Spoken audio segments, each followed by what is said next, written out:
युग मनीषा जागे तो क्रांति हो। गायत्री मंत्र हमारे साथ साथ। ओम भूर्भुवः स्वः तत्सवितुर्वरेण्यं भर्गो देवस्य धीमहि धियो यो नः प्रचोदयात्। देवियों, भाइयों, अब्राहम लिंकन ने पार्लियामेंट की मेज पर एक बौनी सी महिला को खड़ा कर परिचय देते हुए कहा, ये महिला वह है जिसने मेरे संकल्प को पूरा करके दिखा दिया।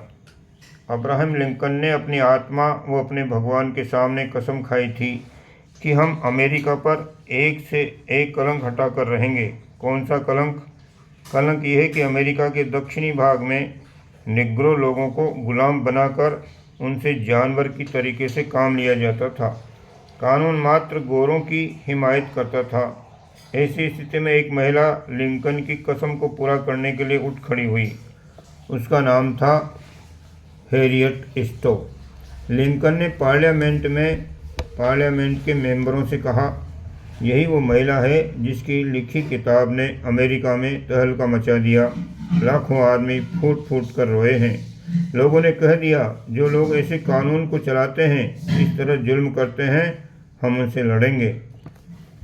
आप क्या समझते हैं, निग्रो व निग्रों की लड़ाई की बात लिंकन कर रहे थे? नहीं, निग्रोज के पास न हथियार थे और न ताकत। उनके पास तो आंसू ही आंसू थे। वे तो रो भर सकते थे। लड़ाई गोरों व गोरों में हुई। उत्तरी व दक्षिणी अमेरिका में गृह युद्ध हो गया। इतना खौफनाक युद्ध हुआ कि व्यापक संहार हुआ, पर इसका परिणाम यह हुआ कि कालों को उनके अधिकार मिल गए। इतना बड़ा काम, इतना बड़ा विस्फोट करा देने वाली महिला थी हैरियट स्टो, जिसने किताब लिखी थी अंकल टॉम्स केबिन, यानी टॉम काका की कुटिया। एक छोटी सी महिला के अंतःकरण की पुकार से लिखी गई इस किताब ने जन जन के मर्म को, अंतःकरण को छुआ और अमेरिका ही नहीं, सारे विश्व में तहलका मचा दिया। हर आदमी ने इसे पढ़ा और कहा कि जहाँ ऐसे जुल्म होते हैं, इंसान इंसान पर अत्याचार करता है, हम उसे बर्दाश्त नहीं करेंगे और उसे उखाड़ फेंकेंगे। लिंकन ने कसम खाई थी, पर वे अकेले कुछ कर नहीं सकते थे, क्योंकि उनके पास गोरों का शासन तंत्र था, कालों का कोई हिमायती नहीं था। उनका हुक्म किस पर चलता?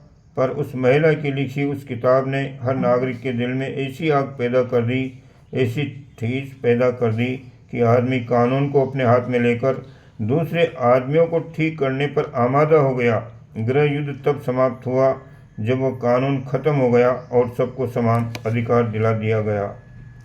क्या किताब ने ये क्रांति की? अरे किताब नहीं, दर्शन। किताब की बात नहीं करता मैं आपसे, मैं कहता हूँ दर्शन। दर्शन अलग चीज़ है। विचार हमेशा आदमी के दिमाग पर छाया रहता है, कभी खाने कमाने का, खेती बाड़ी करने का, कभी बदला लेने का। यही विचार मन पर छाया रहता है। और दर्शन वह आदमी के अंतरंग से ताल्लुक़ रखता है, जो सारे समाज को एक दिशा में कहीं घसीट ले जाने का काम करता है। उसको दर्शन कहते हैं। आदमी की ज़िंदगी में, उसी संस्कृति में सबसे मूल्यवान चीज़ का नाम है दर्शन। हिंदुस्तान की तवारीख में जो विशेषता है, आदमी के भीतर का भगवान क्या जिंदा है, ये जिसने पैदा किया, दर्शन ने। इतने ऋषि, इतने महामानव, इतने अवतार किसने पैदा कर दिए? यह है दर्शन, जो आदमी को हिला देता है, ढाल देता है, गला देता है, बदल देता है। हमारी दौलत नहीं, दर्शन शानदार रही है, शानदार रहा है। हमारी आबो हवा नहीं, शिक्षा नहीं, दर्शन बड़ा शानदार रहा है। इसने आदमियों को ऐसा शानदार बना दिया कि ये मुल्क देवताओं का देश कहलाया जाने लगा। दूसरी उपमा स्वर्ग से दी जाने लगी। स्वर्ग कहाँ रहेगा?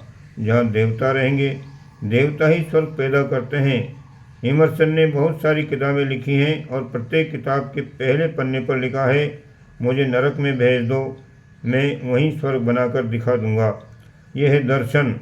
आज की स्थिति हम क्या कहें मित्रों, हम सबके दिमाग पर एक घिनौना तरीका, छोटा वाला तरीका, नामाकूल तरीका हावी हो गया है। हमारे सोचने का तरीका इतना वाहियात कि सारी ज़िंदगी को हमने हीरे मोती जैसी जिंदगी को हमने ख़त्म कर डाला। आदमी की ताकत, विचारों की ताकत को हमने तहस नहस कर दिया, हमें कोड़ी बना दिया। कसूर किसका है? सिर्फ एक ही कमी है, वह है आदमी का दर्शन। वो कमज़ोर हो गया है। आज आदमी की सभ्यता सिर्फ एक है, उसका नाम है दर्शन की भ्रष्टता। उसके पास चीज़ों की कमी नहीं है, आदमी के पास ज़रूरत से ज़्यादा चीज़ें हैं। पर मुझे ये लगता है कि आदमी इनको खा भी सकेगा कि नहीं, हजम भी कर सकेगा कि नहीं। आदमी का दर्शन घिनौना हो जाने की वजह से इतनी ज़्यादा चीज़ें होते हुई भी मालूम पड़ता है कि बहुत कम है। गरीबी उसके ऊपर हावी हो गई है। परिस्थितियाँ, दरिद्रता, मुसीबतें उसके दर्शन के कारण उस पर हावी हो गई हैं। दर्शन सारे व्यक्तियों का, सारे समाज का, सारे विश्व का भ्रष्ट होता चला गया है और आदमी दुष्ट होता चला गया है। दुष्टों को पकड़ना, रोकना व मार कर ठीक करना चाहिए। मच्छरों को मारना चाहिए, पर एक एक मच्छर के मारने से पहले उस गंदगी से निपटना चाहिए जो मच्छर पैदा करती है। हम मच्छर मक्खी मार नहीं सकते, हम समस्याओं को कैसे मार पाएंगे? समस्याएं आदमी के सड़े हुए दिमाग में से पैदा होती हैं, सड़े हुए दिल में से पैदा होती हैं। पैसे वाले बड़ी बड़ी योजनाएं बनाते हैं कि हम गृह उद्योग बढ़ाएंगे, नहरें खोदेंगे, बांध बनाएंगे। ये सब ठीक है, आदमी को साक्षर बनाएंगे, हर आदमी को मालदार बनाएंगे। कोई कहता है कि आदमी को पहलवान बनाएंगे, पर इतना सब करने के बाद फिर क्या होगा? जरा विश्लेषण पोस्टमार्टम करके देखिए कि सबके बावजूद विचारों की, दर्शन की भ्रष्टता यदि बनी रही तो वो करता क्या है? वो खुद जलता है, दूसरों को जलाता है। दिया सलाई अपने आप को जला करके ख़त्म कर देती है और दूसरों को जला देती है। आज हमारी आपकी जिंदगियां दिया सलाई की तरीके से जल रही हैं और अनेकों को जला रही हैं। आपने ब्याह कर लिया, बीबी आ गई, हाँ तो ठीक है, अब आप क्या करेंगे? उसको जला दीजिए। नहीं साहब, बीबी तो बहुत अच्छी मालूम पड़ती है, इसलिए तो कहते हैं कि फुलझड़ी बहुत अच्छी मालूम पड़ती है। तो आप दिया सलाई लेकर के ख़त्म क्यों नहीं करते? हर चीज़ को आदमी आज जला रहा है, जिंदगी को जला रहा है, समाज को जला रहा है, देश को जला रहा है, बच्चों को जला रहा है। भाइयों, आज सारा समाज इस तरीके से भ्रष्ट चिंतन व दुष्ट आचरण करता चला जा रहा है। इस सब का मूल कहीं खोजना हो तो एक ही जगह है, वह आदमी के सोचने व ऊंचा उठाने वाली शैली, तरीका विद्या, जिसे दर्शन कहते हैं। सुकरात ने अपने समय में अपने समाज को एक दिशा देना शुरू किया जिसका नाम था दर्शन। विचार नहीं, विचार तो अखबारों में, गंदी किताबों में रोज़ छपते रहते हैं। कितना भ्रामक अज्ञान फैलाने वाले अखबार रोज़ निकलते रहते हैं। इनकी बात मैं आपसे नहीं कहता, मैं आपसे कहता हूँ दर्शन की बात। सुकरात का दर्शन जिन दिनों पैदा होने लगा और विद्यार्थियों को पढ़ाया जाने लगा तो हुकूमत काँप उठी। हुक्म दिया गया कि यह आदमी बागी है, इस आदमी को जहर पिला देना चाहिए। डाकू, चोर, एक या दो पूरे समाज को हिलाकर रख देता है, दार्शनिक दुनिया को उलट पुलट कर देता है। ईसा संत थे नहीं, दार्शनिक थे। संत तो समाज में ढेर सारे हैं जो एक पाँव पर खड़े रहते हैं, पानी नहीं पीते, दूध नहीं पीते, बाबा जी की बात कहीं पर राह में, बाबा जी की बात नहीं कह रहा मैं। ईसा कौन थे? दार्शनिक थे। उनने अपने समय को बदलने वाला दर्शन दिया था। दर्शन वह जो आदमी के अंतरंग को छुए, आत्मा को छुए, हृदय को छुए। अंतरंग को छूने वाला दर्शन जब कभी आता है तो गजब करके दिखा देता है। लेखक भी, कवि भी ढेर सारे हैं, मालदार आदमी बहुत हुए हैं, परंतु दार्शनिक जब भी कभी हुए हैं तो मज़ा आ गया है, गजब हो गया है, समाज को हिला दिया गया है। कुछ हवाले दूँ आपको। रूसो नाम का एक दार्शनिक हुआ है जिसने सबसे पहले एक विचार दिया, अंतरंग को छूने वाला, आदमी के मस्तिष्क को छूने वाला, समाज की व्यवस्था पर असर डालने वाला दर्शन दिया रूसो ने, जिसे डेमोक्रेसी नाम दिया गया। डेमोक्रेसी के बारे में मजाक उड़ाया गया था। जिन दिनों ये दर्शन प्रस्तुत किया गया, कहा गया कि ये पागलों की बातें हैं। हुकूमत तो राजा की होती है, रियाया के ऊपर हुकूमत करेगी। ये तो पागलों की बातें हैं। लेकिन पागलों की बात आप देखते हैं, सारी दुनिया में घुमा फिरा के डेमोक्रेसी आ गई है। ये विचार एक दार्शनिक ने दिया था और उसने सारी दुनिया को हिलाकर रख दिया। और हवाला दूँ आपको, एक नाम है नीत्शे। उसका वो हिस्सा तो नहीं बताऊंगा जिसमें उसने ये कहा था कि खुदा ख़त्म हो गया, खुदा को हमने ज़मीन में गाड़ दिया। पर यह वह आदमी था जिसने कहा था कि आदमी को सुपरमैन बनना चाहिए, आदमी को गई गुजरी स्थिति में नहीं रहना चाहिए, अपने आप को विकसित करना चाहिए और दूसरों को ऊंचा उठाने की अपनी सामर्थ्य एकत्रित करनी चाहिए। ये किसकी फिलॉसफी है? नीत्शे की। आपको मैं इतिहास इसलिए बता रहा हूँ कि आप समझें कि दर्शन कितनी ज़बरदस्त चीज़ है। दर्शन उस चीज़ का नाम है जो कौमों को बदल कर रख देता है, बिरादरियों को, मुल्कों को, परिस्थितियों को बदल देता है। दर्शन बड़े शानदार होते हैं, भले वे हों अथवा बुरे हों। कितनी ताकत होती है उनमें, यह आपको जानना चाहिए। मैं आपको अपने जीवन की एक घटना सुना दूं, दर्शन की बात। जब मैं शिलांग, डिब्रूगढ़ की तरफ अपने मिशन के लिए दौरा कर रहा था तो मेरी इच्छा हुई कि नागालैंड जाऊं। नागा कैसे होते हैं ज़रा देख कर आऊँ। हमारे कार्यकर्ता साथ चले, बोले हम दुभाषी का काम करेंगे। उनकी जीप में बैठकर मैं नागालैंड चला गया, उन लोगों के बीच जो रेलगाड़ी पलट देते थे तीर कमानों से, जिनने सेना की नाक में दम कर रखा था। नागाओं के एक गांव में जाकर एक चबूतरे पर मेरे मित्रों ने बैठा दिया। वह नागाओं से उनकी भाषा में कहा, ये हमारे गुरुजी हैं, महात्मा हैं, आशीर्वाद देते हैं, किसी का कोई दुख हो तो इनसे कह दीजिए।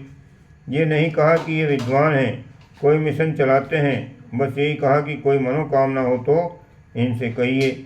कोई 50 नागा वहाँ बैठे थे। एक ने दूसरे से कहा, दूसरे ने तीसरे से, सब ने आपस में पूछताछ कर ली। वह कहा कि हमारा तो कोई दुख नहीं है, रोटी मिल जाती है, सोने के लिए फूस के मकान हैं, पहनने को लोमड़ी की खाल है, मौज करते हैं, हमें दुख काहे का है। एक दूसरे की ओर देखा तो बुढ़ा नागा उठा, वो दुभाषी से बोला कि स्वामी जी से पूछिए कि इनको कोई दुख हो तो। दुख तो नहीं है, हमसे बोले, हमें तो कोई परेशानी नहीं, किंतु आप भूखे हो तो हमारे यहाँ चावल है, भूखे नहीं जाए हमारे दरवाजे से। पहनने के कपड़े न हों तो खा ले जाइए, हमारा अपना कोई कष्ट नहीं, हम तो प्रसन्न हैं। स्वामी जी को कोई दुख हो तो हम उनका दुख दूर कर दें। मैं समझ गया आदमी का दर्शन यह है। नागाओं ने नागालैंड बना लिया, क्या वजह हो सकती है? ये उस बिरादरी का दर्शन है जो कुछ हमारे पास है, उससे खुशी की ज़िंदगी जिएंगे, उसे देख करके खाएंगे, मस्ती का जीवन जिएंगे। ये दर्शन है। कौमें, बिरादरियाँ, सब और जातियाँ हमेशा दर्शन के आधार पर उठी हैं। ये दर्शन पैदा करना मनीषा का काम है। दर्शन को बनाने वाली माँ का नाम है मनीषा। मनीषा कैसी होती है? मनीषा ऐसी होती है जैसी कि बुद्धि के भीतर से पैदा हुई थी, बुद्ध ने जमाने को देखा था, बड़ा वाहियात जमाना, बड़ा पुहड़ जमाना, मांस, मदिरा, मुद्रा, मैथुन, ये 5 चीज़ें ही उस समय जीवन का आधार बनी हुई थी। यही उस समय का धर्म था, जो आज के समय का वाम मार्ग है, वही उस समय का दर्शन था। ऐसी परिस्थितियों में एक बुद्ध नाम का आदमी उठ खड़ा हुआ। बुद्ध किसे कहते हैं? बुद्ध विचारशीलता का, भावनाशीलता का प्रतीक है। लोगों को दिशा देने वाले को बुद्ध कहते हैं। कथावाचक, धर्म उपदेशक उस जमाने में भी थे, लेकिन मनीषा के रूप में अकेले बुद्ध सामने आए। उनने लोगों से कहा, बुद्धम शरणम गच्छामि। बुद्धि की, विवेक की, समझदारी की पकड़ में आ जाओ। क्यों और कैसे के सवाल पूछो। उनने लोगों के समक्ष कसौटी रखी कि यदि आज के विचार, रीति रिवाज, क्रियाकलाप, गतिविधियाँ सही साबित हों तो स्वीकार कीजिए, नहीं तो मना कीजिए। लोगों ने इनकार करना शुरू किया। ये नहीं हो सकता, हमारे बाप दादा क्या करते थे तो हम क्या करें। इनकारी का नशा इस कदर चला गया कि सारी बातें वाहियात ठहराई जाने लगी। यज्ञों के नाम पर जानवर काटे जाते थे, अश्वमेध के नाम पर घोड़े को मारकर हवन होता था। जो भी अनर्थ होता था वह इनकार किया जाने लगा। बुद्ध ने कहा कि यदि भगवान कहते हैं कि ऐसा गलत काम करना चाहिए तो ऐसे भगवान को हम नहीं मानते। उनने वेदों को मानने से इनकार कर दिया जिनका अनर्थ निकाला जाने लगा था और कहा, बुद्धम शरणम गच्छामि। बुद्ध को क्या कहेंगे? दार्शनिक, मनीषी। बाबा जी नहीं, मनीषी। मनीषी इंसान की समस्याओं का समाधान देते हैं, व्यक्ति तैयार करते हैं, समाज बनाते हैं। सुकरात को तैयार करने वाले का नाम अरस्तु है और शिवाजी को तैयार करने वाले का नाम समर्थ गुरु रामदास है। चंद्रगुप्त को तैयार करने वाले का नाम चाणक्य और विवेकानंद को तैयार करने वाले का नाम रामकृष्ण परमहंस। ये कौन है? अरे भाई, ये मनीषी हैं। मनीषी विचार नहीं, दर्शन देते हैं। दर्शन जीकर दिखाते हैं और अनेकों का जीवन बना देते हैं। आप कहेंगे दर्शन तो बद्रीनाथ का, जगन्नाथ का, सोमनाथ का किया जाता है। किराया खर्च करके जो दर्शन आप करते हैं वह दर्शन नहीं है। दर्शन वह है जो जमीला ने किया। जमीला ने सारी ज़िंदगी पैसे जमा किए थे और कहती थी कि मैं काबा जाऊंगी और दर्शन करूंगी। जाने के वक्त पड़ गया अकाल। पानी न पड़ने से, अनाज न होने से लोग भूखे मरने लगे। जमीला ने कहा, मैं काबा हज करने जाने वाली थी, अब हज नहीं जाऊंगी। बच्चे भूखे मर रहे हैं, इनके खाने का, दूध का, पानी का इंतजाम किया जाए ताकि वे जिंदा रखे जा सकें। और उनसे काबा जाने से इनकार कर दिया। मेरे पास कुछ है ही नहीं, मैं कैसे जाऊंगी? इसे कहते हैं दर्शन, फिलॉसफी। देखने के अर्थ में नहीं, फिलॉसफी के अर्थ में। बाद में खुदाबंद करीम के यहाँ मीटिंग हुई तो ये तय किया गया कि हज किसका कबूल किया जाए। सारे फरिश्तों की मीटिंग में तय हुआ कि सिर्फ एक आदमी ने इस साल हज खुलकर किया। खुदाबंद ने उसका नाम बताया, जमीला। फरिश्तों ने अपने रजिस्टर दिखाए। वो कहा कि वो तो गई नहीं। खुदाबंद ने समझाया, देखने के लिए न गई हो तो न सही, लेकिन उसने काबा के ईमान को, प्रेरणा को समझा और हज करके जो अंतरंग में बैठाया जाना चाहिए था वो यहीं बैठ कर लिया। से सब झक मारते रहे, इसलिए सबका नामंजूर, जमीला का कबूल। मित्रों, मैं कह रहा था दर्शन की बात। दर्शन जिसको जन्म देती है मनीषा। मनीषा को हम ऋतंभरा प्रज्ञा कह सकते हैं। दूसरे शब्दों में हम इसे गायत्री कह सकते हैं। श्रेष्ठ चिंतन करने वालों के समूह का नाम है मनीषा। इस मनीषा का हम आह्वान करते हैं, उसकी पूजा करते हैं। मनीषा माँ है। माँ क्या करती है? माँ बच्चे के लिए समय समय पर ज़रूरत की चीज़ें बनाकर खिलाती है, उसे छाती का दूध पिलाती है, हजम कर सके ऐसी खुराक बनाकर देती है।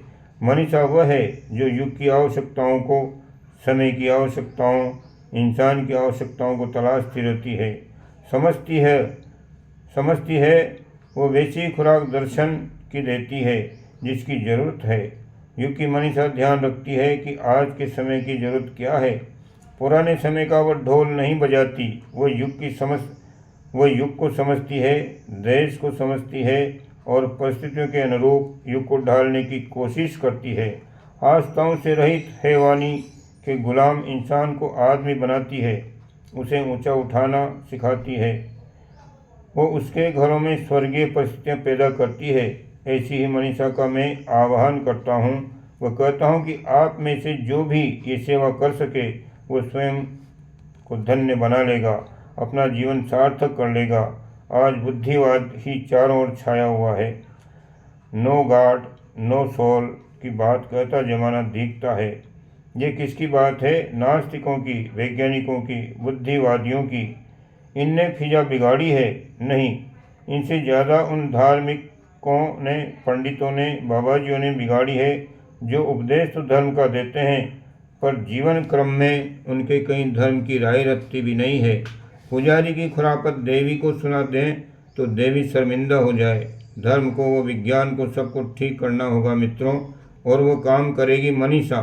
कुंभ नहाइए, बैकुंठ को जाइए, ये कौन सा धर्म है? ऐसे धर्म को बदलना होगा। वो विज्ञान द्वारा दिग्भ्रांत की जा रही पीढ़ी को भी मनीषा को ही मार्गदर्शन देना होगा। आपको युग की ज़रूरतें पूरी करनी चाहिए। आदमी के भीतर की आस्थाएं कमज़ोर हो गई हैं, उन्हें ठीक करना चाहिए। आज की भाषा में बात कीजिए, वह लोगों का समाधान कीजिए। विज्ञान की भाषा में नीति की, धर्म की, सदाचार की, आस्था की बात कीजिए। वह सबका मार्गदर्शन करिए, बताइए सबको कि आदर्शों ने सदैव जीवन में उतारने के बाद फायदा ही पहुंचाया है, नुकसान किसी का नहीं किया। अब्राहम लिंकन ने बीच मेज पर खड़ा करके कहा था कि ये स्टो है। इसने अमेरिका के माथे पर लगा कलंक हटा दिया। आप क्या करना चाहते हैं? हम भारतीय संस्कृति को मेज पर खड़ा करके ये कहना चाहते हैं कि यह वह संस्कृति है जिसने दुनिया का कायाकल्प कर दिया। आज भी ये पूरी तरह से मार्गदर्शन देने में सक्षम है। मनीषी इसने ही पैदा किए। यदि मनीषी जाग जाएं तो देश, समाज, संस्कृति, सारे विश्व का कल्याण होगा। भगवान करे मनीषा जागे, जगाए व जमाना बदले। हमारा ये संकल्प है, वो हम इसे करेंगे। आपको जुड़ने के लिए आमंत्रित करते हैं। हमारी बात समाप्त। ओम शांति।